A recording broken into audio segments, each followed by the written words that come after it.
Bank says there are 3 billion people in the world, 3 billion people who are desperately poor, making less than $2 a day. That's 3,000 gumballs. And every year, we take 1 million and suggest that we've somehow made a humanitarian difference. Of course, we don't pull our immigrants from these desperately poor populations, do we? These people are too poor, too sick, too disconnected to make it here as immigrants. We tend to pull our immigrants out of the better off poor of the world, and Mexico tends to define the type of immigrant that we bring here because the plurality of people come from Mexico. And Mexico is poor. How many people in the world live in countries that have average incomes lower than that of Mexico? And the World Bank tells us that that number is these 3 billion plus another 2.6 billion people. 5.6 billion people in the world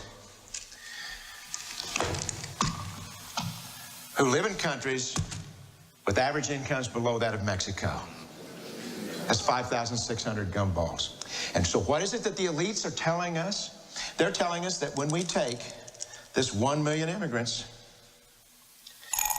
that we somehow or another are tackling world poverty. And we have to do it regardless of the effect on our unemployed, the working poor, the most vulnerable members of our society, regardless of the effect on our natural resources.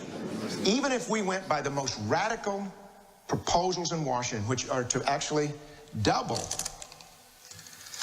our immigration to 2 million a year, which would totally overwhelm our physical, natural, and social infrastructures, we couldn't make a noticeable difference. And we may be really hurting the impoverished people of the world because the million that we do take are among the most energetic, often the better educated, certainly the most dissatisfied people that if they did not immigrate would be the agents for change to improve the lot of all the people in these countries.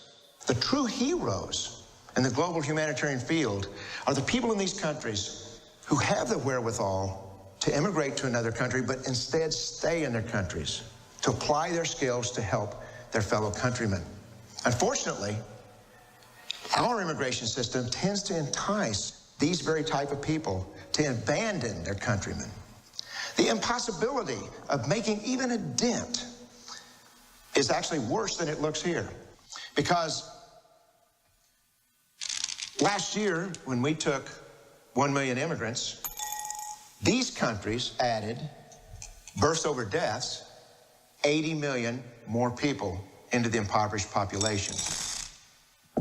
And this year, Congress is bringing in 1 million legal immigrants.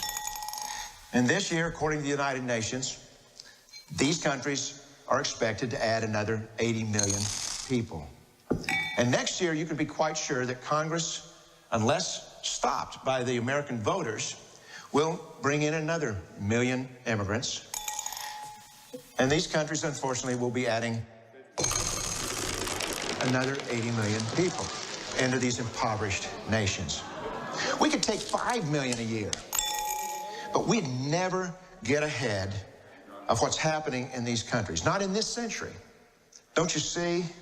Immigration can never be an effective or significant way to deal with the suffering people of the world. They have to be helped where they live. 99.9% of them will never be able to immigrate to a rich country. There's no hope for that. They have to bloom where they're planted. The only place that 99.9% of these people can be helped is where they live. Let's help them there.